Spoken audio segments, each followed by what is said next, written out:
Que tu boives de l'alcool ou pas, regarde bien cette vidéo parce que d'une manière ou d'une autre, je vais parler de trucs qui te concernent. Si, tu vas comprendre. On va parler d'alcool, on va parler Dry January, le mien, mais pas seulement, et puis on va parler de la suite. Parce que Dry January c'est bien, mais dans l'année, il y a 12 mois. Donc oui, j'ai fait le Dry January. Je vais te raconter tout ça, je vais te raconter comment ça s'est passé, ce que j'en ai retiré, etc. Mais surtout, je vais te proposer un truc.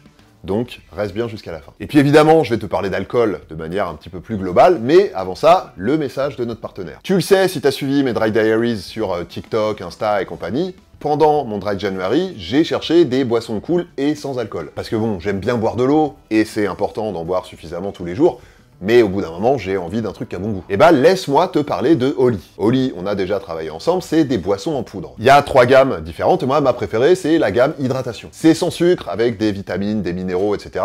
Moi, j'aime beaucoup celui à la poire, mais il y a aussi les gammes Energy et Ice Tea avec plein d'autres goûts. Un pot, c'est l'équivalent de 50 canettes, donc ça fait moins de déchets, et pour préparer ta boisson, t'as juste à mettre la quantité de poudre indiquée dans ton shaker, à rajouter de l'eau et à secouer. C'est hyper facile, et si t'as envie d'essayer, j'ai un conseil et un cadeau pour toi. D'abord, si tu sais pas lequel choisir, prends un starter set. Dedans, il y a un shaker et plein d'échantillons de goûts différents, comme ça, tu peux tester et choisir ton préféré. T'as même des gourdes isothermes si tu veux. Regarde, ça c'est la mienne. Elle est chouette, hein? Moi je l'aime bien. Et donc, il y a aussi des shakers. Voilà, ça c'est ceux de mes enfants par exemple. Bon, le cadeau maintenant?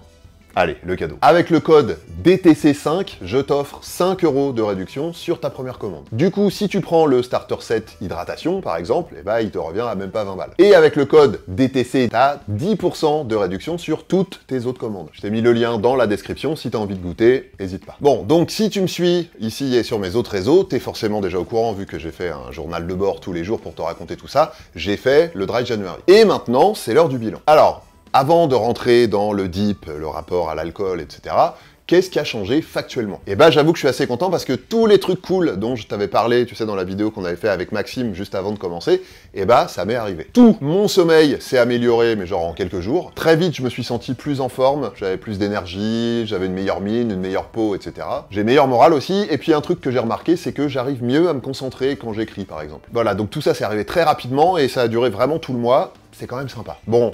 Et puis vu qu'on se dit tout, mon transit intestinal, une merveille. Je fais des cacas somptueux. Je vous ai mis quelques photos. Je déconne. Restez s'il vous plaît. Et puis, bah, petit boost de libido aussi. Hein. Bon, le reste du temps, c'est pas vraiment un truc qui pose problème chez moi.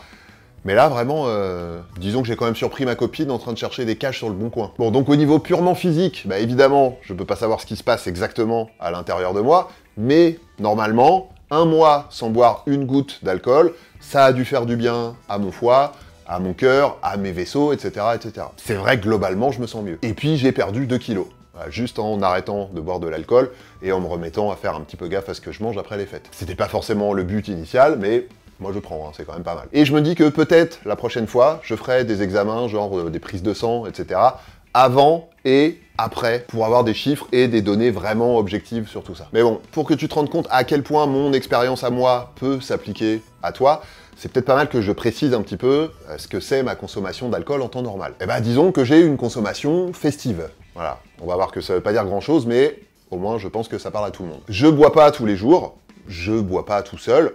En gros, je bois du vin quand je fais un repas avec des gens, je bois des bières quand je fais un apéro avec des potes, ou quand je fais la fête, ou quand je vais à un concert, à un festival, etc., etc. Bon, c'est festif, mais on notera que ça fait quand même déjà pas mal d'occasions de boire. Et pour moi, ça, c'est sûrement le truc le plus intéressant avec Dry January, c'est faire le point sur ta consommation d'alcool. En prenant un petit peu de recul, en regardant tout ça de façon objective, sans se mentir, pour voir exactement la place que ça prend dans ta vie. Et donc moi, voilà ce que ça m'a permis de comprendre. D'abord, mais ça, bon, je le savais déjà un petit peu avant, mon problème, c'est pas de pas boire. Ça a été beaucoup plus facile que quand j'ai arrêté de fumer, par exemple. Donc, je veux pas faire d'autodiag, mais a priori, j'ai pas de dépendance physique. Ou alors vraiment très peu. Non, moi, mon problème, c'est que je sais pas boire un peu. Attention, je peux y arriver, hein. Si je sais qu'il faut me tenir, bah, je me tiens. Mais quand je fais la fête, je sais à peu près comment ça va se terminer et comment je vais me réveiller le lendemain matin. Et puis aussi, je me suis rendu compte qu'il y a tout un tas de trucs que j'ai vraiment pris l'habitude de faire avec de l'alcool. Je me suis conditionné à ça et du coup, c'est devenu un réflexe. Et grâce à mon drive, j'ai réalisé 2 choses. La première, c'est que toutes ces situations dans lesquelles je me suis conditionné à boire de l'alcool, elles ont toutes un point commun. Le malaise, l'anxiété, la timidité, ce genre de trucs. C'est toujours des situations qui me font un peu peur, donc je prends de l'alcool pour oser. Ça peut être aller dans un endroit où il y a plein de monde, par exemple, où il va falloir que je parle à des gens que je connais pas, ou que je danse devant des gens que je connais pas. Et il y a encore pas si longtemps que ça aurait pu être pour des dates, par exemple. Mais je suis à peu près sûr que tu vois le genre de situation dont je veux parler. Donc je me sers de l'alcool pour affronter des trucs qui me font peur, d'une manière ou d'une autre, et ça, on va en reparler. Mais en tout cas, ce que j'appelle conditionnement et ce besoin d'alcool dans certaines situations, eh ben, c'est ni plus ni moins que de la dépendance psychologique, en fait. Et la deuxième chose dont je me suis rendu compte pendant mon dry, c'est que tous ces trucs-là, eh ben, en vrai, je suis capable de les faire sans alcool, vu que je l'ai fait pendant un mois. Alors, plus ou moins facilement, ça c'est vrai. Si t'as vu la vidéo où je raconte le cours de danse où Maxime m'a invité, tu sais exactement de quoi je parle. N'empêche que je l'ai fait, donc je peux le faire. Après, les bars, pendant Dry January, par exemple, bon... C'était cool d'y aller pour voir les potes, hein, j'ai bien aimé, mais clairement, quand ça se remplit, quand on s'entend plus vraiment, quand il se passe plein de trucs autour de moi, etc., si j'ai pas le cerveau un petit peu anesthésié par l'alcool, c'est compliqué. Et puis, à partir du moment où tout le monde est bourré et où les conversations, c'est plus ou moins la même phrase qui tourne en boucle, bon bah c'est vrai que quand t'es à jeun, la soirée perd un petit peu de son intérêt. Mais franchement, dans ces cas-là, eh ben, tu rentres chez toi, tu sais que tu vas pas rater grand-chose du coup, et au moins le lendemain matin t'es frais. Tiens d'ailleurs, ça c'est aussi une autre forme de conditionnement que j'ai remarqué. J'avais plus ou moins intégré que le week-end, les matinées, c'est quelque chose qui n'existe pas du tout. Voire les débuts d'après-midi. Voire un peu plus. Je me suis rendu compte que inconsciemment, par défaut, comme ça, je prévoyais jamais rien les lendemains de fête, parce que je partais du principe que j'allais être en gueule de bois. C'est fou, non? Et bah, fun fact, le matin, ça existe aussi les samedis et les dimanches. Ah, je te jure. Et du coup, en janvier, mes week-ends ont été vachement plus longs. Il y a plein de petits trucs comme ça, dont j'avais pas forcément conscience avant, et que bah, le fait de pas boire du tout pendant un mois, ça a mis en évidence. Par contre, j'avoue, il y a cette question à laquelle j'ai toujours pas réussi à répondre, c'est qu'est-ce qui me manque quand je bois pas? Est-ce que c'est le goût des boissons alcoolisées, ou est-ce que c'est l'ivresse? J'adore les vraies bonnes bières, j'adore le bon vin. Alors c'est vrai que là, pendant un mois, j'ai trouvé des super bières sans alcool, des softs hyper bons, mais quand même, il manque quelque chose, quoi. C'est pas exactement le même goût, c'est pas pareil. Un vin rouge sans alcool, par exemple, bah désolé, mais c'est pas du tout le même goût qu'un vin alcoolisé. Mais au-delà de ça, est-ce que ce qui me manque, c'est vraiment juste une histoire de goût? Est-ce que c'est pas aussi un petit peu l'espèce d'état second dans lequel ça me met? Très certainement un petit peu des deux, mais dans quelle proportion? Et bah ça, le Dry January m'a pas vraiment permis d'y répondre. On va en parler, mais c'est pas encore maintenant. Donc, pour résumer, Dry January, au-delà de te mettre au vert après les fêtes, c'est une façon de te tester, de voir un petit peu où t'en es avec ta consommation d'alcool. Et évidemment, si tu te rends compte que t'as un problème, bah il faut faire quelque chose. Sinon, c'est les relous qui avaient raison, ça sert à rien. Mais c'est quoi exactement avoir un problème?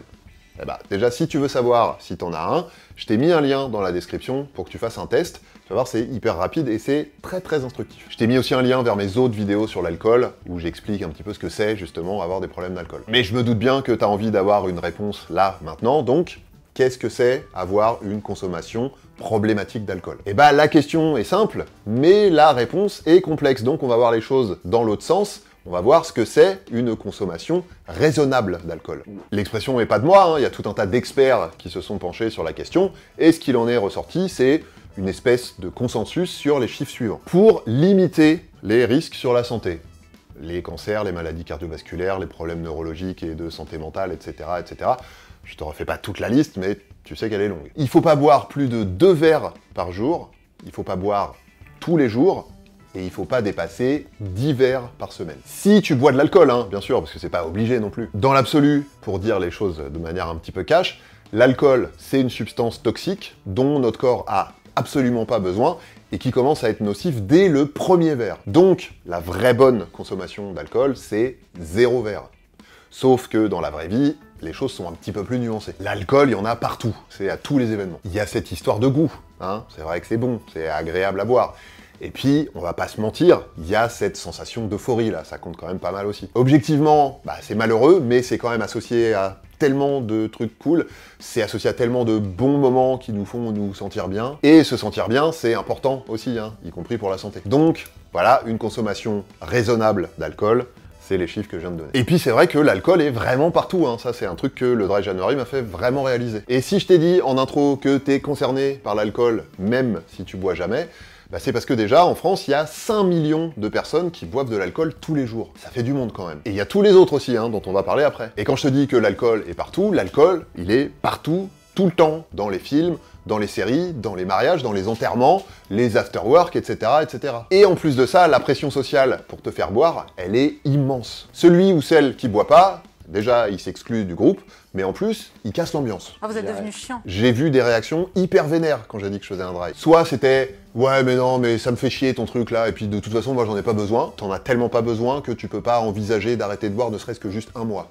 Mais bon. Soit carrément des trucs agressifs, genre oui, bah ça sert à rien, tu nous fais chier avec ça. Sympa. On va arrêter de se voiler la face. Ce rejet, là, c'est comme les injonctions à boire. Ce qui emmerde les gens, c'est pas que tu trinques avec un verre de soft, c'est que tu les renvoies à leur propre problème d'alcool. Et en France, comme dans pas mal d'autres pays, hein, on va arrêter de croire qu'on est exceptionnel, bah des gens qui ont un problème d'alcool, il y en a vraiment un bon paquet. Donc, si c'est pas toi directement, eh bah c'est ton père, ta mère, c'est ta boss, c'est ton collègue de boulot. Et si par hasard c'est pas encore le cas, eh bah c'est sûr qu'un jour ou l'autre, tu seras confronté à un problème d'alcool, directement ou indirectement. Et peut-être même que tu t'en rendras même pas compte, parce que contrairement à ce qu'on pense, ça peut passer inaperçu. La vérité c'est ça, on a une représentation hyper caricaturale de l'alcoolique, avec un gros nez tout rouge, qui est bourré tout le temps, qui boit du vin blanc dès le matin. Alors qu'en fait, oui, ça existe, mais tu peux aussi avoir des problèmes d'alcool et avoir jamais l'air bourré, par exemple. Et puis surtout, tu peux avoir des problèmes d'alcool sans forcément boire tous les jours. Pour dire les choses autrement, si t'es nickel toute la semaine et que tu te mets minable tous les week-ends,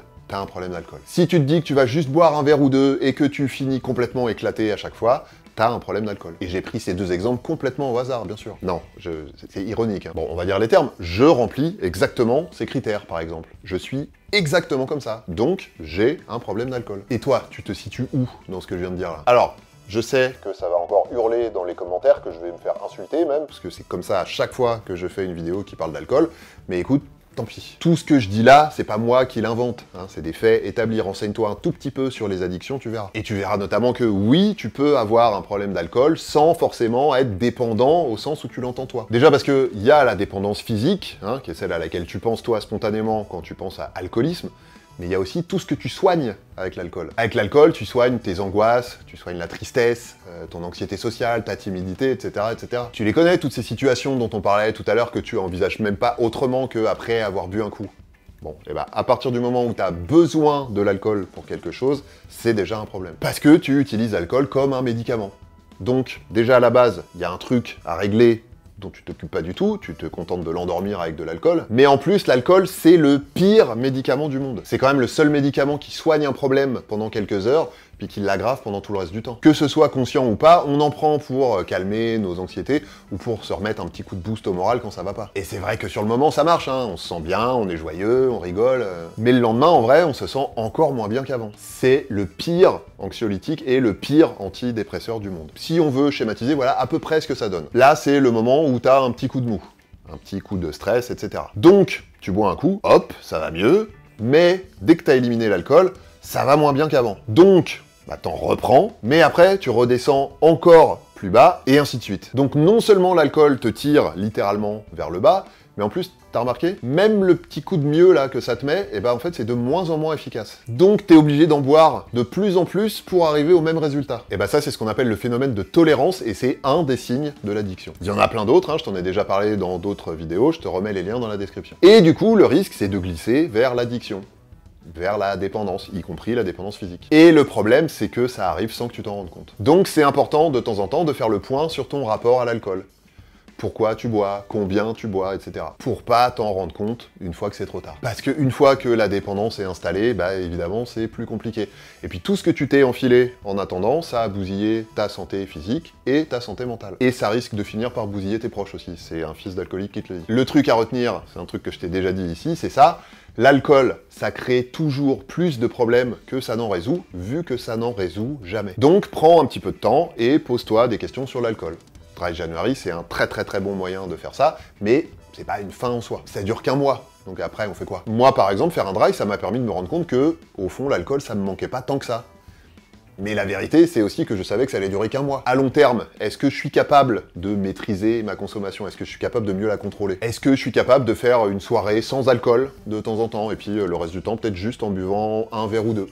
Et puis de prendre une cuite de temps en temps si j'ai envie, mais pas systématiquement. En gros, est-ce que je peux reprendre le contrôle sur ma façon de boire de l'alcool, ou est-ce que c'est forcément tout ou rien? Et bah c'est là que j'ai un truc à te proposer. J'ai décidé de faire un dry par mois en 2025. Pas un dry strict comme Dry January, hein, une forme de dry différente tous les mois. Comme par exemple, un mois où je fais une semaine de dry d'affilée. Un autre, 20 jours de dry, 10 jours où je peux boire de l'alcool, et je les place quand je veux. Et puis après, une semaine de dry sur 2. Et puis un mois où je peux boire, mais jamais plus d'un verre. Et puis après, un mois où je respecte le fameux pas plus de 2 verres par jour, pas tous les jours et pas plus de 10 par semaine. Un mois no drunk, j'ai le droit de boire mais j'ai pas le droit d'être bourré. Celui-là il est technique mais il est intéressant je trouve. Et peut-être un full dry s'il y a un mois où je sens que ce serait bien, genre en septembre après les vacances par exemple. Etc. etc. L'idée c'est de sortir du tout ou rien et d'essayer de maîtriser ma consommation en nombre de jours par mois, mais aussi en nombre de verres quand je bois. Est-ce que ça te dit d'essayer de faire ça avec moi? Tu peux même me proposer tes formes de dry et on fait ça toutes et tous ensemble. Ça te branche? Questionner son rapport à l'alcool, c'est super important et se faire suivre par des spécialistes si on en a besoin, c'est super important aussi. Je t'ai mis des liens dans la description de la vidéo pour trouver quelqu'un près de chez toi si t'as besoin. Boire un coup, c'est agréable, hein, c'est vraiment pas moi qui vais te dire le contraire. Mais l'alcool, ça peut aussi détruire la santé. Et des familles, voire des vies, carrément. Et ça, je suis aussi très bien placé pour le savoir. Donc, on va continuer à parler de ça toute l'année, et de plein d'autres trucs aussi, hein, bien sûr, que ce soit ici ou sur mes autres réseaux. Je poste des trucs tous les jours là-bas, donc oublie pas d'aller me suivre, t'as tous les liens dans la description ou sur jmnl.co. En attendant, DTC, c'est fini pour aujourd'hui, on se retrouve très vite pour de nouvelles vidéos. D'ici là, prends soin de toi et prends soin des autres, mets-toi bien, et surtout, porte-toi bien.